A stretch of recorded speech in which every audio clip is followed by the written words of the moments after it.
Marhaban ya Ramadan, marhaban ya Ramadan, marhaban ya Ramadan, marhaban ya Ramadan, marhaban ya Ramadan, marhaban ya Ramadan, marhaban ya Ramadan, marhaban ya Ramadan, marhaban ya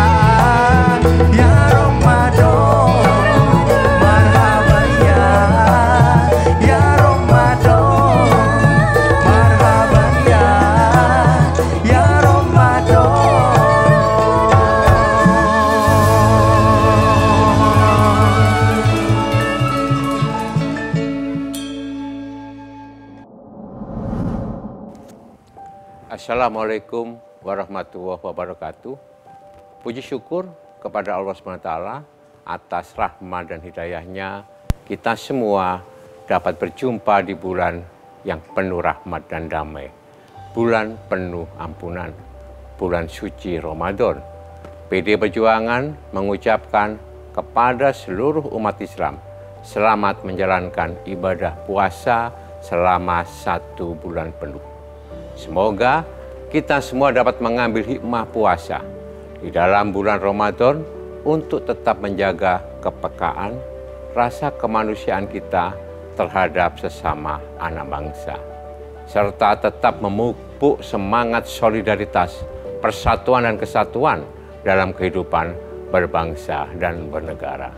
Akhir kata, langit bulan purnama bersinar terang, banyak ikan berenang di lautan. Bulan suci Ramadan telah datang. Mari berlomba-lomba dalam kebaikan. Terima kasih. Wassalamualaikum warahmatullahi wabarakatuh.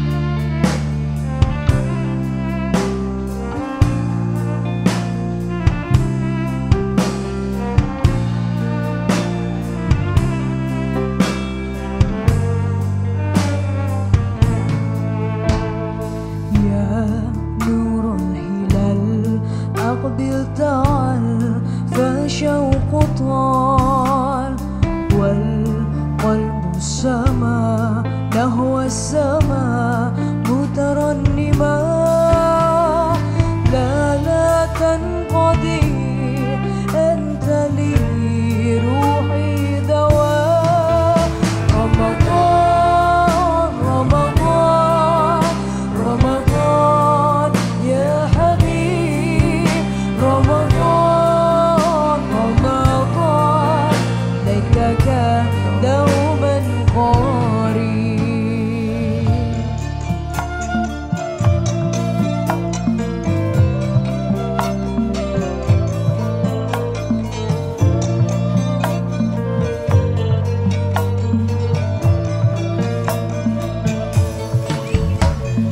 Ku menantimu sampai waktu bagi jiwaku. Kau suluh hatiku dengan sinar kudus kasihmu. Ku harapkan terus bersamamu selamanya.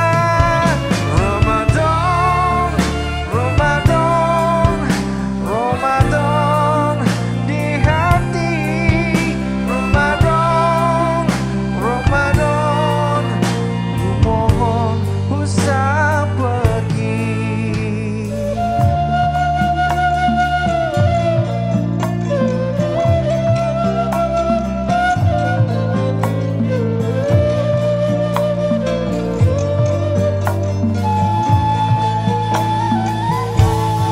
يومك يا شهر الصيام أنا لن أنساك فأنت في قلبي دائما تمضي الأيام ولعلي كلها ربي تقبلنا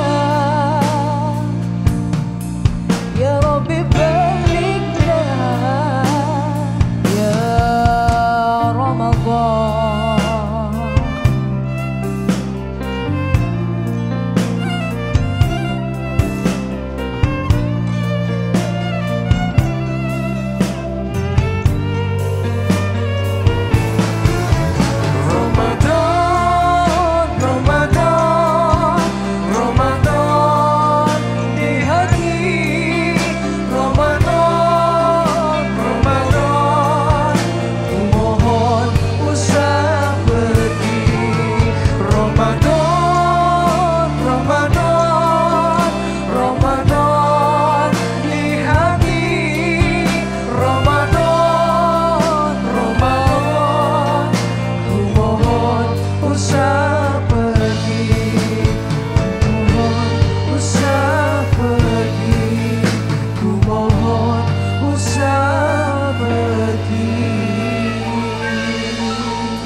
Assalamualaikum warahmatullahi wabarakatuh. Sobat BKN dimanapun Anda berada. Pada tahun 2022 ini, kita kembali berjumpa dalam acara Inspirasi Ramadan BKN PDI Perjuangan. Pada program menjelang berbuka puasa kali ini, sambil sobat sekalian menunggu waktu berbuka puasa, kita akan menimba ilmu sekaligus mendiskusikan banyak topik yang sedang hangat dibicarakan oleh masyarakat Indonesia saat ini. Khususnya terkait pandangan Islam terhadap nilai budaya dan tradisi yang telah berkembang di masyarakat Indonesia. Selain sebagai negara dengan penduduk Muslim terbesar di dunia, Indonesia juga dikenal sebagai salah satu negara yang paling beragam dari segi tradisi dan budayanya. Dengan keberagaman tersebut, tentu saja banyak pendapat hingga perdebatan yang terjadi di antara masyarakat, khususnya ketika suatu fenomena atau isu dikaitkan dengan nilai dan ajaran Islam. Oleh karena itu, kita akan coba membahas tuntas berbagai isu di masyarakat yang kerap dikaitkan dengan nilai dan ajaran Islam. Sehingga nantinya kita bisa mendapatkan pemahaman yang jernih dan mampu terus menjaga harmoni di antara sesama masyarakat Indonesia. Nah, pada episode kali ini kita akan berbincang mengenai sebuah tema terkait dengan memilih pemimpin. Bersama kita telah hadir seorang ulama yang tidak asing lagi, yakni Kiai Haji Taufik Damas. Pak Kiai, Assalamualaikum. Waalaikumsalam warahmatullahi wabarakatuh. Sehat-sehat Pak Kiai. Alhamdulillah sehat. Pak Kiai, terima kasih karena di tengah kesibukannya masih berkenan hadir bersama program Inspirasi Ramadan BKN PDI Perjuangan sore hari ini. Bangsa Indonesia merupakan bangsa yang besar, terdiri dari berbagai macam suku, agama, budaya, bahasa, dan lain-lain. Seringkali menjadi sebuah perbincangan ketika di dalam gelaran pemilu terdapat kontestan non-Muslim. Umat Muslim seringkali dihadapkan pada pandangan yang membingungkan. Talk show kali ini akan membahas dan mendiskusikan bagaimana pandangan Islam dalam kaitannya memilih seorang pemimpin publik. Seperti apa saja kriteria yang harus dipakai referensi untuk memilih pemimpin publik dalam pandangan Islam. Pak Kiai, ya seperti tadi kami uraikan, topik hari ini itu adalah memilih pemimpin. Ya. Dan tentunya Indonesia sebagai negara dengan mayoritas populasi Islam itu dalam memilih pemimpin sering mengaitkan dengan keyakinan. Iya, betul. Nah, dalam memilih seorang pemimpin publik, menurut Pak Kiai apa saja kriteria yang harus dipakai? Baik, Assalamualaikum warahmatullahi wabarakatuh. Kalau berbicara tentang kepemimpinan di dalam Islam, tentu contoh paling konkret tidak lain adalah teladan dari Nabi besar Muhammad SAW. Kita tahu bahwa Nabi Muhammad dan bahkan para nabi yang lain dalam tauhid itu diyakini atau wajib memiliki sifat yang jumlahnya ada 4, yaitu sidik, amanah, fatonah, dan tablik. Yang artinya tidak lain kalau kita kontekstualisasikan, sidik itu artinya adalah kejujuran. Jadi tidak pernah bohong, tidak menipu, dan selalu mengatakan apa yang sesuai dengan fakta. Kemudian juga amanah itu artinya integritas, ketika mendapatkan kepercayaan atau tugas selalu menjalankan dengan dedikasi yang sangat tinggi. Yang ketiga, dia memiliki sifat tabligh. Tabligh itu kalau zaman sekarang itu ya tidak lain adalah transparansi. Ini lebih dikaitkan dengan soal-soal keuangan, soal-soal anggaran. Ini juga harus dimiliki oleh seorang pemimpin. Karena itu ada pada diri para nabi. Dan yang terakhir, fatonah, cerdas. Jadi 4 inilah yang sebetulnya harus dijadikan pegangan bagi kita semua untuk memilih pemimpin Karena kalau pemimpin sudah memiliki 4 karakter ini, kita jamin bahwa masyarakat yang dipimpin itu akan mendapatkan manfaat yang lebih besar. Dalam Islam itu, kepemimpinan itu harus bermuara pada kemaslahatan masyarakat. Istilahnya adalah tasarruful imam ala ra'iyatihi manutun bil maslahah. Segala kebijakan seorang pemimpin terhadap rakyat itu harus bermuara kepada kemaslahatan masyarakat, bukan kemaslahatan pemimpin atau sekelompok kecil orang. Nah, pemimpin yang memiliki 4 karakter seperti yang saya sebutkan itu tadi, yang ini merupakan sifat wajib bagi para nabi, ini tentu akan bisa membawa sebuah masyarakat, bangsa menjadi masyarakat atau bangsa yang maju, baik di bidang ekonomi, di bidang pendidikan, dan lain sebagainya, termasuk di bidang budaya. Baik Pak Kiai, sangat menarik, dan kata kunci yang tadi saya tangkap adalah pemimpin itu harus memberikan kemaslahatan bagi masyarakatnya, bagi umatnya dan rakyatnya. Betul. Ya.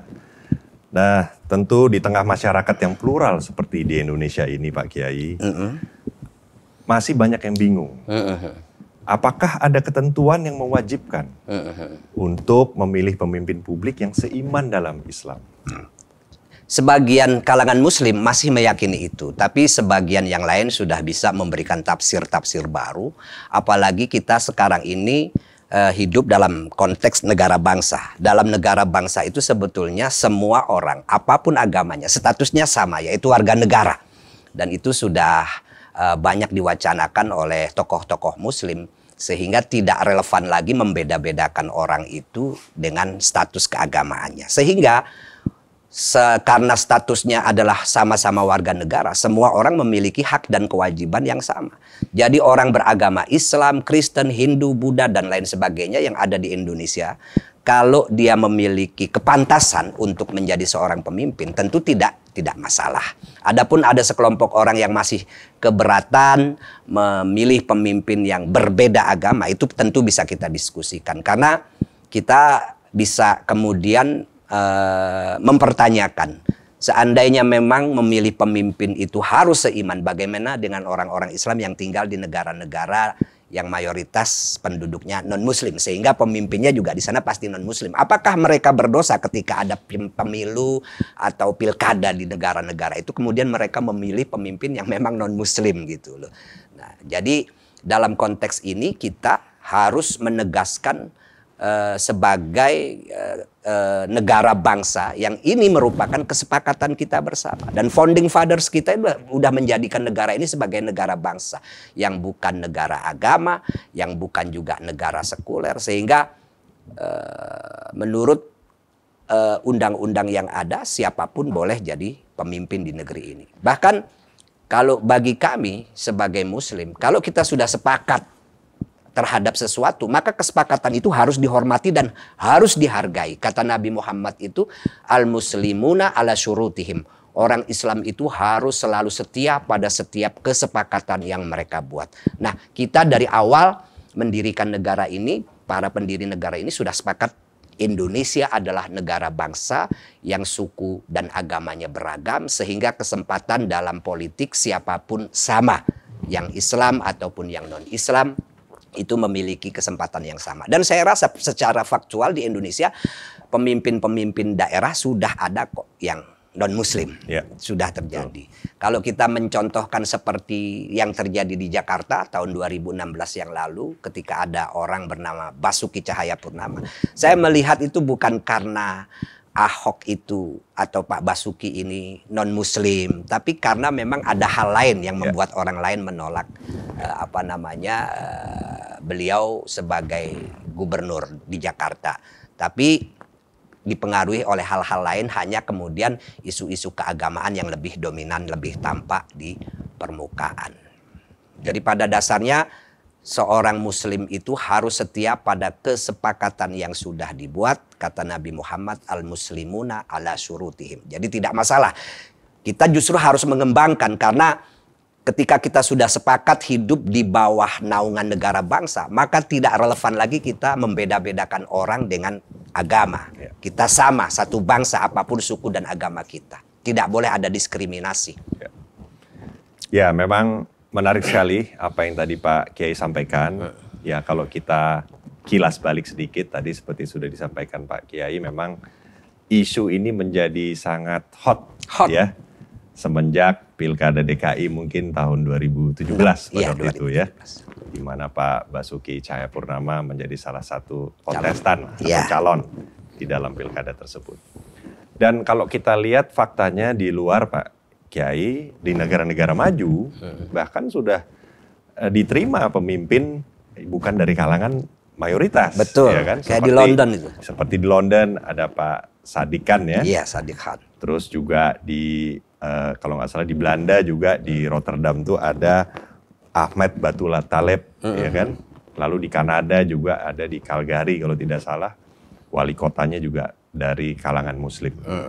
Dan tentunya yang ingin saya tanyakan dalam memilih pemimpin publik, selain tentunya kemampuan, ya, itu keutamaan apa yang harus didahulukan? Ya, seperti yang di awal sudah saya jelaskan, tentu karakter 4 itu. Yang kalau mau ditambah lagi adalah kemampuan bersikap adil.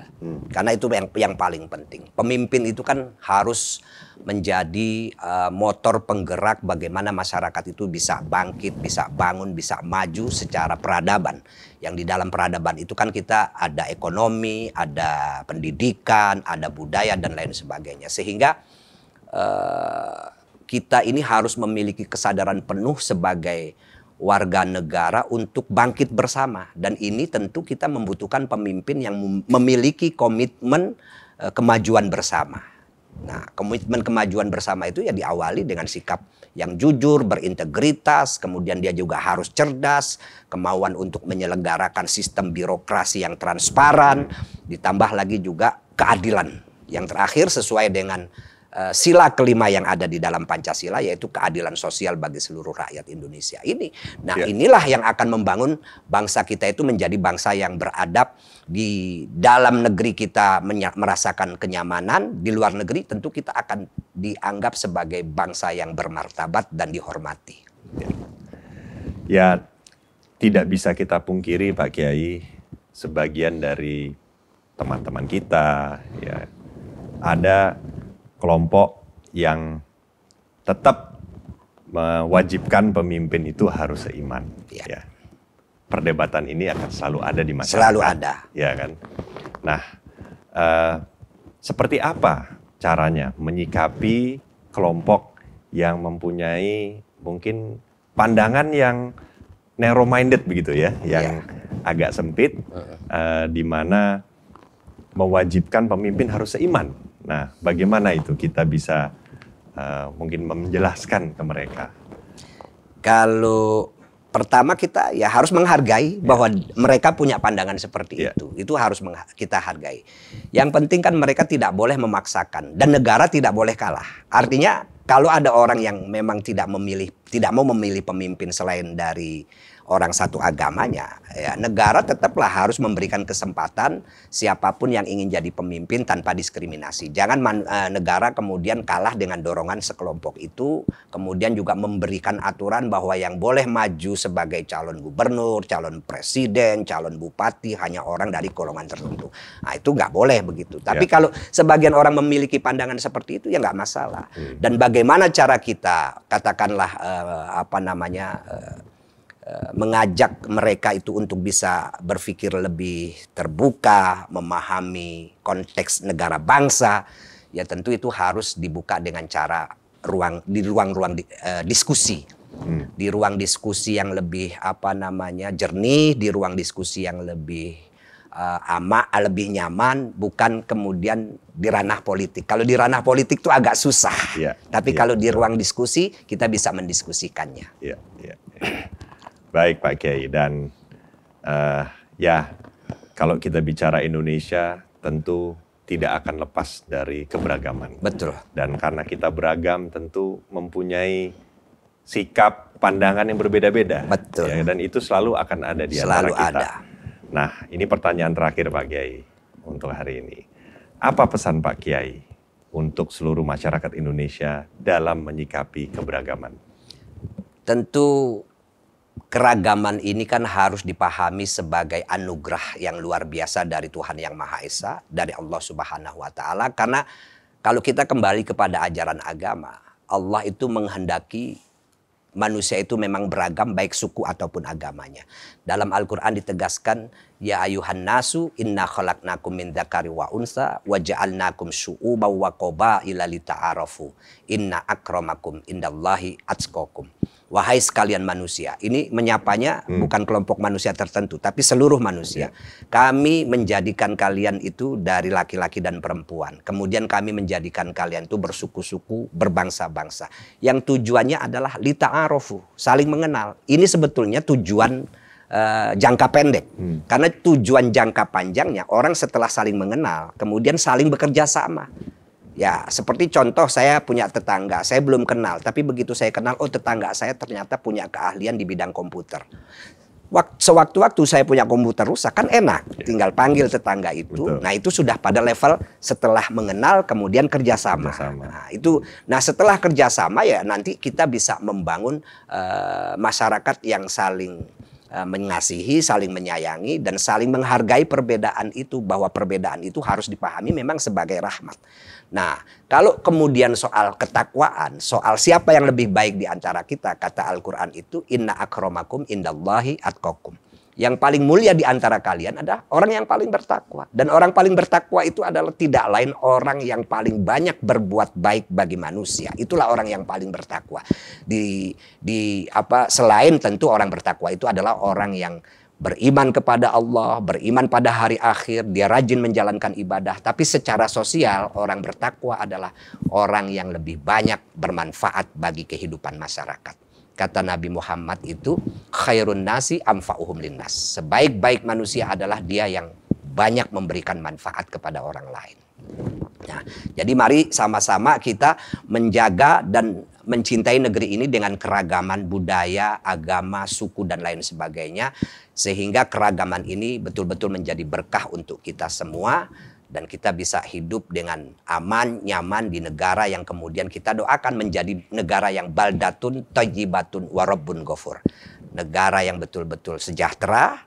Tapi di sisi lain ya mungkin adalah sedikit kekurangan. Makanya kalau kita pakai istilah itu warabbun ghafur. Artinya apa? Allah mengampuni. Ada sedikit kekurangan tapi itu pasti diampuni oleh Allah Subhanahu wa Ta'ala.